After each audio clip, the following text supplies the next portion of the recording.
नमस्कार, मैं हूं आपके साथ अली मतर। जोहार। झारखंड की शुरुआत बड़ी खबर से करेंगे। सिमडेगा से इस वक्त एक बड़ी खबर आ रही है। सिमडेगा में जनता हॉस्पिटल पहुंची है जांच टीम।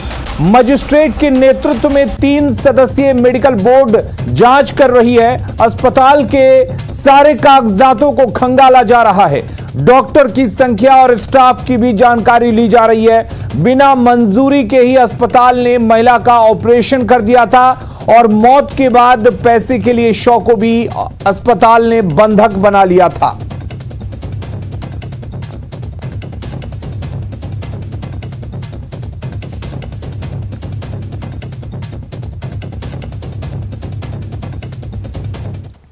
तो सिमडेगा में जनता अस्पताल की मनमानी और बिना अनुमति ऑपरेशन मामले में जांच शुरू हो चुकी है। जिला स्वास्थ्य विभाग की 3 सदस्यीय टीम मजिस्ट्रेट के साथ अस्पताल की जांच कर रही है।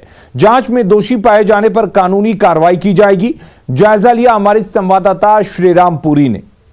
आप देख सकते हैं ये जनता हॉस्पिटल है जिसका बैनर लगा हुआ है। इसी हॉस्पिटल में मरीज का ऑपरेशन हुआ था। 5 दिनों के बाद उसका निधन हुआ और जब परिजन 100 लेना चाहे तो 100 को देने से इनकार किया, पैसे के लिए देने से इनकार किया। ऐसे में मामला सामने आया और मामला सामने आया तो बहुत सारी बातें खुलकर सामने आई कि अस्पताल को ऑपरेशन की अनुमति नहीं थी। उसी की जांच चल रही है। यहाँ ओपीडी में जांच चल रहा है। जो डॉक्टर की टीम है, मजिस्ट्रेट हैं, दंडाधिकारी हैं, वो आए हुए हैं, जांच कर रहे हैं। आप देख सकते हैं जांच हो रहा है। जो अस्पताल के कर्मी हैं वो सारी चीज़ बता रहे हैं। सारी कागजातों को इकट्ठा किया जा रहा है। हमारे साथ राजेंद्र सिंह हैं जो दंडाधिकारी के रूप में इधर आए हैं। हम उनसे जान लेते हैं किस तरह की जांच हो रही है और क्या पूरा मामला है। बताएं सर। की छानबीन की जा रही है और कागजों के अवलोकन के पश्चात हम जिस निष्कर्ष पर पहुंचेंगे उसके बाद ही प्रतिवेदन दिया जाएगा और फिर आपको अवगत कराया जाएगा अद्यतन स्थिति से। क्योंकि सिविल सर्जन ने बताया है सर कि इनके कागजात ऑपरेशन के नहीं हैं, ऑपरेशन इधर किया गया है। क्या वो तथ्य सामने निकल कर आ रहा है? अभी ऑनलाइन दिख रहा है। हम लोग यहाँ के बाद हॉस्पिटल जाएंगे और इनके द्वारा जो कागज समर्पित किया जा रहा है उसका हम सत्यापन हॉस्पिटल के पंजी से करेंगे। उसके पश्चात आगे क्या कार्रवाई हो सकती है? इसमें जो भी टीम के द्वारा निष्कर्ष निकलेगा उसका आधार पर प्रतिवेदन उपायुक्त महोदय को समर्पित किया जाएगा। उसके पश्चात कार्रवाई की जाएगी, अपेक्षित कार्रवाई की जाएगी। जांच में तथ्य सामने आएंगे तो आगे जो कार्रवाई होगी वो देखना होगा कि किस तरह की कार्रवाई जिला प्रशासन करता है। मरीज की मौत हो गई, मरीज का शव यहाँ से जा चुका है, जाँच चल रही है। जाँच के बाद ही तय होगा कि अस्पताल की कितना बड़ा गुनाह किया है मरीज के साथ। न्यूज़ 18 के लिए सिमडेगा से श्रीराम। और निजी अस्पताल की मनमानी पर गंभीर सवाल उठ रहे हैं कि आखिर बिना मंजूरी निजी अस्पताल ने ऑपरेशन कैसे किया। सवाल यह भी है कि मरीज की मौत के बाद शव को आखिर बंधक क्यों बनाकर रखा गया। बड़ा सवाल यह भी कि रिम्स के डॉक्टर ने सिमडेगा में आखिर ऑपरेशन कैसे किया। अगली खबर का रुख करेंगे। गुमला में जंगली हाथियों का आतंक लगातार जारी है। आए दिन जंगली हाथी लोगों के घरों को नुकसान पहुंचा रहे हैं। पिछले 1 महीने में हाथियों ने 3 लोगों की पटक कर जान ले ली है। चैनपुर प्रखंड के डड़गांव में हाथी ने 4 लोगों के घरों को तोड़ दिया है, जिससे लोगों में भय का माहौल है। ग्रामीण रात में हाथियों के भय से रतजगा करने को मजबूर हैं। वहीं हाथियों के लगातार जारी उत्पात और वन विभाग की बरती जा रही लापरवाही से ग्रामीण नाराज दिख रहे हैं। लोगों ने वन विभाग से हाथियों को भगाने के लिए टॉर्च और पटाखों की व्यवस्था करने की मांग की है। इधर वन विभाग नुकसान को आकलन कर रहा है और आकलन के बाद लोगों को मुआवजा देने की कार्रवाई में जुटा हुआ है। करते हैं कि घर भी मांग करते हैं और बत्ती का भी, और जो सामान उसको भगाने के लिए उसका भी हम चाहते हैं कि यहाँ, क्योंकि बार बार यही रास्ता हो रहा है। अच्छा। रात में परेशानी होती है। तो जब किसी तरह का सुविधा अभी तक नहीं मिला? अभी कुछ भी नहीं मिला है। कि इनका जो भी नुकसान हुआ है इसको विभाग की तरफ हम एक लेटर बना के रिप्रेजेंट करेंगे, भेजेंगे, ताकि इनका जो भी नुकसान हुआ है वो जल्द से जल्द हम लोग को इनको जो भी जिनके साथ घटना हुई है उनको दे दिया जाएगा। ठीक है, इसके लिए थोड़ा सा सरकारी प्रक्रिया है जो कुछ दिन लगेगा। हो सकता है 1 सप्ताह, 10 दिन या फिर 1 महीना लग जाए, लेकिन इनको जो भी नुकसान हुआ है वो पूरा का पूरा मिल जाएगा। और रुक करेंगे इस वक्त एक बड़ी खबर की। पलामू से बड़ी खबर आ रही है जहां पर चैनपुर थाने में ब्लास्ट हुआ है। 2 चौकीदार समेत कई लोग इस ब्लास्ट में जख्मी हुए हैं। सीनियर अधिकारी घटनास्थल के लिए रवाना हो चुके हैं। मामले में एसपी चंदन सिन्हा ने जानकारी दी है। सफाई के दौरान आग जलाने के दौरान किसी बोतल के फटने की आशंका जताई जा रही है। तो पलामू से बड़ी खबर जहां पर एक ब्लास्ट हुआ है, थाने में यह ब्लास्ट हुआ है और इस ब्लास्ट में चौकीदार सहित कई लोग जख्मी हो गए हैं। चैनपुर थाने में यह ब्लास्ट हुआ है।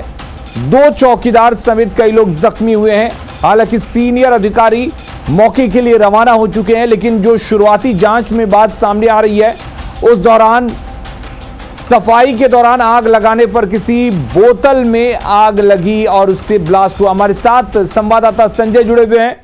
संजय, आपसे जानना चाहेंगे आखिर कैसे हुआ ये ब्लास्ट, क्या पता चल पाया है अब तक? जी, आपको बता दें कि घटना अभी तुरंत कुछ देर पहले की है और चैनपुर थाने में ब्लास्ट की घटना हुई है। ऐसा पुलिस अधिकारियों के द्वारा ऐसा कहा जा रहा है कि साफ सफाई के दौरान गलती से किसी बोतल में आग लगने से यह घटना हुई है। हालांकि ब्लास्ट आपको बता दें कि उसकी इंटेंसिटी काफी ज्यादा थी। यही कारण है कि उसकी चपेट में 2 चौकीदार समेत 3 से 4 लोग लगभग घायल हुए हैं।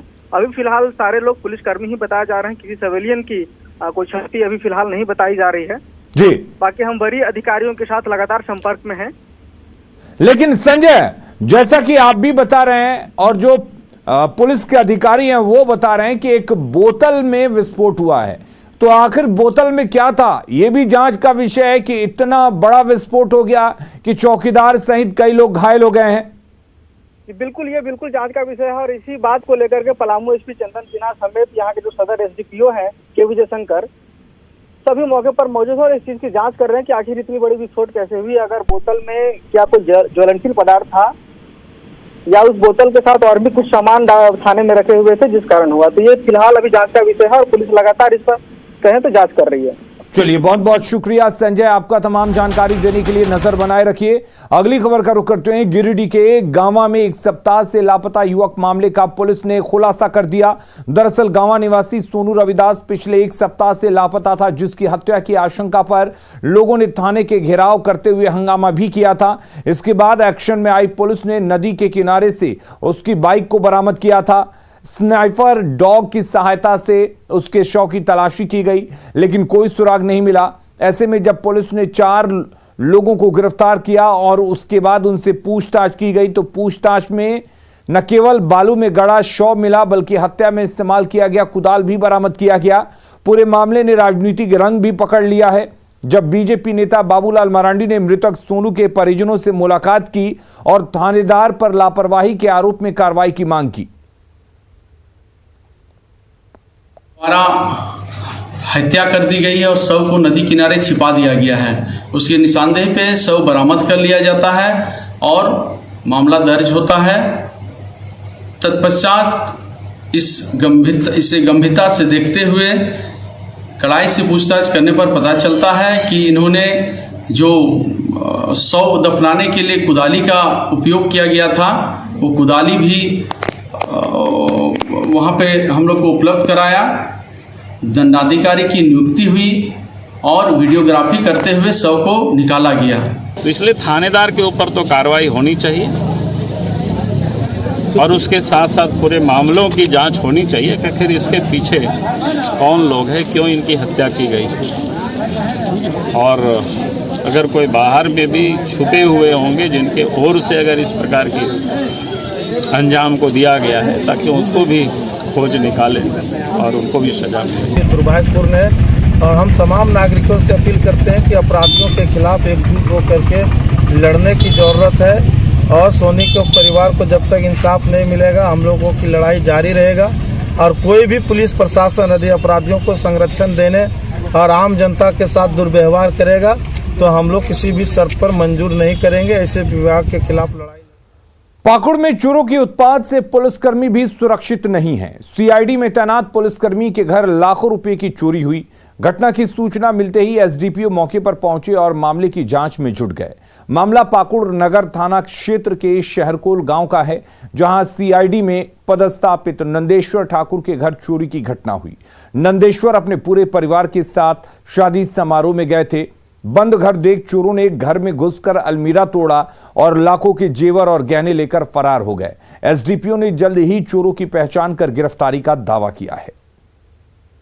कोल में एक बबलू ठाकुर हैं और वो हमारे सीआईडी टीम में हैं, यहाँ पे पाकुड़ में पोस्टेड। वो रात में यहाँ पे घर में कोई नहीं थे, तो बंद घर में चोरी होने की सूचना प्राप्त हुई है। हम लोग आए हुए हैं और देख रहे हैं कि किन किन बिंदु पर अनुसंधान किया जा सकता है ताकि चोरी के बारे में कुछ सुराग मिल सके। क्या क्या चोरी हुआ सर, कुछ पता चला? अभी वो खुद आ गए हैं और बोल रहे कि देखने के उपरांत बता पाएंगे कि क्या चोरी हुई है। अभी ऐसे देखने से प्रथम दृष्टया गोदरेज टूटा हुआ है, 2 गोदरेज है, दोनों टूटा हुआ है और कुछ बॉक्स है वो टूटा हुआ है और इनकी पत्नी आने पे ही विशेष बता पाएगी कि क्या क्या। देश में सबसे अधिक रोजगार निजी क्षेत्र और फैक्ट्रियों में मिलता है। झारखंड सरकार ने साल 2021 को रोजगार का वर्ष घोषित कर रखा है, लेकिन अजीब विडंबना है कि रोजगार के नाम पर झारखंड सरकार में शामिल प्रमुख घटक दल जेएमएम निजी कंपनियों के खिलाफ खुद गुंडागर्दी पर उतर आई है। 17 नवंबर को जेएमएम के नेताओं कार्यकर्ताओं ने टाटा कंपनी का गेट जाम किया था। स्थानीय लोगों को 75% रोजगार देने की मांग पर प्रदर्शन में कंपनी का ऑफिस पुणे शिफ्ट करने का भी विरोध किया गया था और अब जेएमएम ने टाटा कंपनी की आर्थिक नाकेबंदी की चेतावनी दी है। टाटा के साथ झारखंड में काम कर रही दूसरी निजी कंपनियां भी अब जेएमएम के निशाने पर हैं। निजी कंपनियों पर झारखंड की खनिज संपदा और जंगल के दोहन का आरोप लगाते हुए पार्टी ने कड़ी चेतावनी भी दी है।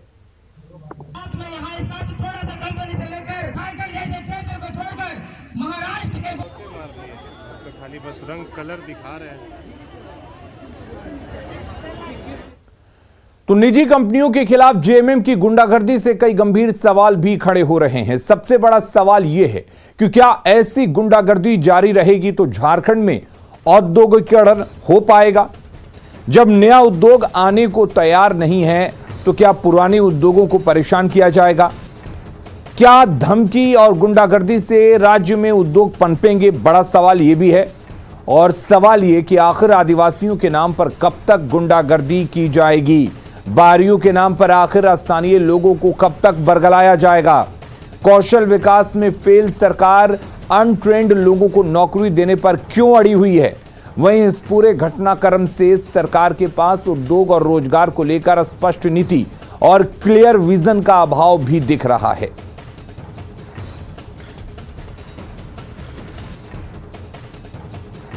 तो टाटा समूह की एक कंपनी टाटा कमिंस के मुख्यालय को झारखंड से हटाकर दूसरी जगह ले जाने के फैसले के बाद राजनीतिक बहस छिड़ गई है, जहां झारखंड मुक्ति मोर्चा ने टाटा के खिलाफ मोर्चा खोल दिया है और आर्थिक नाकेबंदी की धमकी दी है। वहीं कांग्रेस ने कहा है कि ऐसा करना धमकी नहीं, अपना हक मांगना है, जबकि बीजेपी ने इस तरह की हरकत को सरकार की विफलता करार दिया है। हमको तो 75% रोजगार चाहिए ही, साथ में जो काम निकाले जाते हैं निविदा में, उन कामों पर भी जो कोयला कंपनी के साथ में बात की गई, 1 करोड़ तक का काम मूलवासी आदिवासियों को देना सुनिश्चित करना पड़ेगा, नहीं तो आपका यहां पर चक्का जाम किया जाएगा। उसकी तैयारी हम लोग कर रहे हैं। तो मुख्यमंत्री जी इन बातों को नहीं सुधारकर उद्योगपतियों और व्यवसायियों के कॉन्फिडेंस को नहीं बढ़ाकर सिर्फ इस तरह का आंदोलन कराकर एक नकारात्मक संदेश पूरे देश में दे रहे हैं, जो कि निंदनीय है। मुझे लगता है चैरिटी बिगिंस एट होम। इन्हें इस तरह के आंदोलन को करने से पहले राज्य की विधि व्यवस्था और इन कारणों को जानना चाहिए कि क्यों निवेशक यहां से छोड़कर जा रहे हैं। सरकार यह चाहती है कि यहाँ के युवाओं को अस्थायी रूप से नौकरी मिले, अस्थायी रूप से यहाँ के युवाओं को काम करने का मौका मिले। तो अगर ये अपना अधिकार और अपना हक अगर झारखंड के युवा मांग रहे हैं तो हमें लगता है कि ये धमकी नहीं है, बल्कि ये अपना हक और अधिकार मांगने का तरीका होता है। हाल ही में हिमाचल प्रदेश भारत का पहला ऐसा राज्य बन गया है जिसने अपनी 100% योग्य आबादी को कोविड-19 टीके की पहली खुराक लगा दी है। यहां तक कि प्रधानमंत्री नरेंद्र मोदी भी इससे लेकर हिमाचल की सराहना कर चुके हैं और उन्होंने हिमाचल को कोविड-19 के खिलाफ इस जंग का चैंपियन कहा था। जी हां, हिमाचल एक छोटा राज्य है, लेकिन यहां कुछ बेहद दुर्गम पहाड़ और रास्ते भी मौजूद हैं। तो आखिरकार हिमाचल प्रदेश ने यह सफलता कैसे हासिल की? टीकाकरण को लेकर नेटवर्क 18 और फेडरल बैंक की जागरूकता मुहिम संजीवनी अ शॉट ऑफ लाइफ आप तक लाया है हिमाचल की इसी सफलता से जुड़ी कहानी।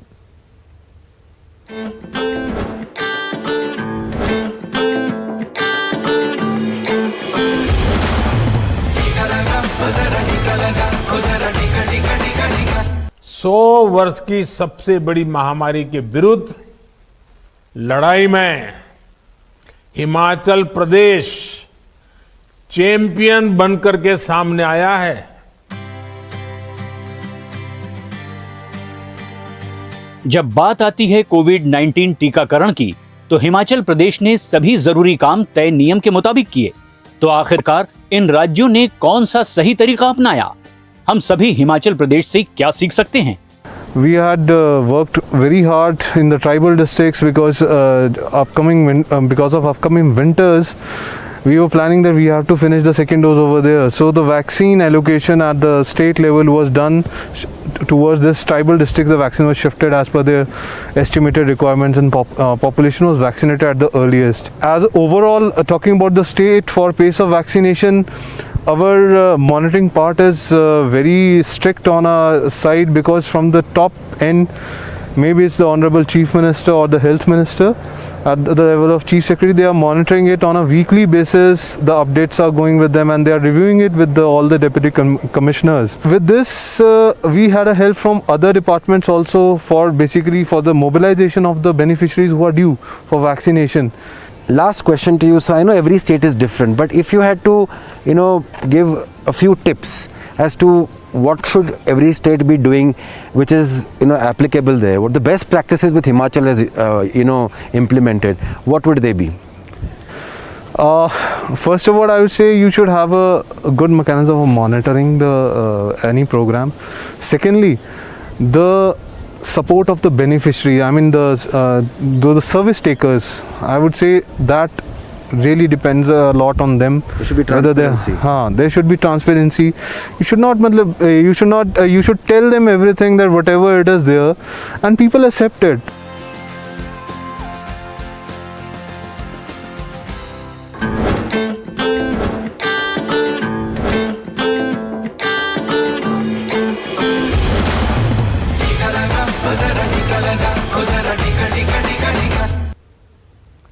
रांची की मेयर आशा लकड़ा को बीजेपी के केंद्रीय नेतृत्व ने बड़ी जिम्मेदारी देते हुए उन्हें पार्टी के केंद्रीय नेतृत्व की जगह दी है। उन्हें बीजेपी का राष्ट्रीय मंत्री बनाया गया है, जिसके बाद आशा लकड़ा के आवास पर पार्टी के कार्यकर्ता और नेता बधाई देने के लिए पहुंच रहे हैं।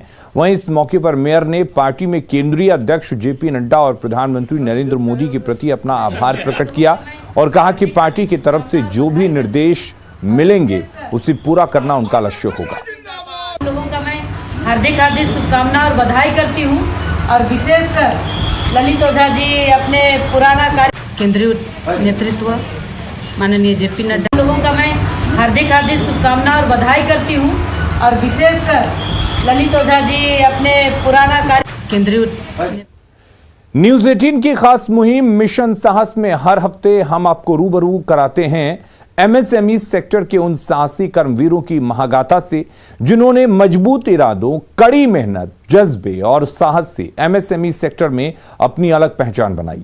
इस कड़ी में आइए देखते हैं कि कोरोना काल के मुश्किल दौर में खगड़िया के सदय कुमार आत्मनिर्भर बनने और स्थानीय लोगों को रोजगार उपलब्ध कराने के लिए किस तरह आगे बढ़े और पेश की लोकल के लिए वोकल की अनूठी तस्वीर। मेहनतकश हाथों और मंजिल को पाने के जुनून के आगे चुनौतियां भी घुटने टेक देती है। साहस के साथ आगे बढ़ने और निर्भर से आत्मनिर्भर बनने की कुछ ऐसी महागाथा है सदय कुमार की। लोकल के लिए वोकल की ये सुखद तस्वीर है खगड़िया की, जहां हमारा परबत्ता गारमेंट्स के माध्यम से सदय कुमार और उनके कई साथी मिलकर अपनी आजीविका कमा रहे हैं। कोरोना लॉकडाउन के दौरान जब पूरे जिला में बड़े स्तर पर मास्क की ज़रूरत महसूस की गई जिला प्रशासन के द्वारा, और बड़ी संख्या में दूसरे राज्यों से यहाँ के जो कामगार दूसरे राज्यों में काम कर रहे थे वो वापस लौट के यहाँ आ रहे थे, तो उन लोगों को रोजगार दिलाने के भी उद्देश्य से हम लोगों ने मास्क का निर्माण शुरू किया। नए जोश और जज्बे के साथ सदय कुमार ने टीम को हौसला दिया। टीम ने एकजुट होकर कोरोना काल में काम किया और फिर वहीं से आगे बढ़ने के रास्ते खोलते गए। 5 लाख मास्क का निर्माण करके हम लोगों ने जिला प्रशासन को उपलब्ध कराया और खगड़िया के 129 पंचायतों में से लगभग 80 पंचायतों को हम लोगों ने डबल लेयर और ट्रिपल लेयर मास्क उपलब्ध कराया। उस दौर में सदय कुमार ने ठान लिया था कि स्थानीय लोगों को जिस तरह से रोजगार मिल रहा है उसे वो जारी रखेंगे। शुरुआती दौर में पूंजी को लेकर के चुनौतियां आई, क्योंकि लॉकडाउन के दौरान सभी के लिए आर्थिक कठिनाइयों का दौर था। हम लोगों के लिए भी ये एक चुनौतीपूर्ण था, लेकिन जिला प्रशासन के सहयोग से हम लोगों को आर्थिक सहयोग मिला और उन लोगों ने राशि भी उपलब्ध कराया। उसको लेकर के हम लोगों को बहुत सहूलियत रही और अब हम लोग सफलतापूर्वक इसको चला पा रहे हैं। सस्ती दर पर कपड़ा मंगवाकर सदय कुमार कई तरह के गारमेंट्स बनवाते हैं। डिजाइन के साथ क्वालिटी का भी खास ख्याल रखा जाता है। वस्त्र हम लोग पश्चिम बंगाल से कपड़े मंगवाते हैं जो कि थोड़ा सस्ता दर पर होता है, और खादी ग्रामोद्योग संगठन के साथ हमारा टाई अप हो गया है।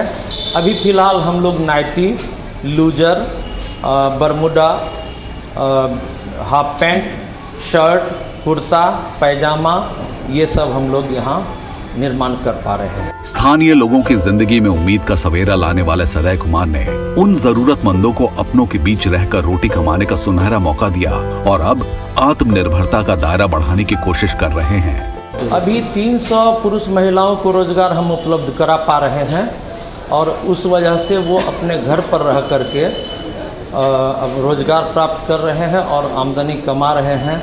विपरीत परिस्थितियों में अपने मजबूत इरादों से आगे बढ़कर जरूरतमंदों के मसीहा बनने वाले सदय कुमार को हम करते हैं सलाम।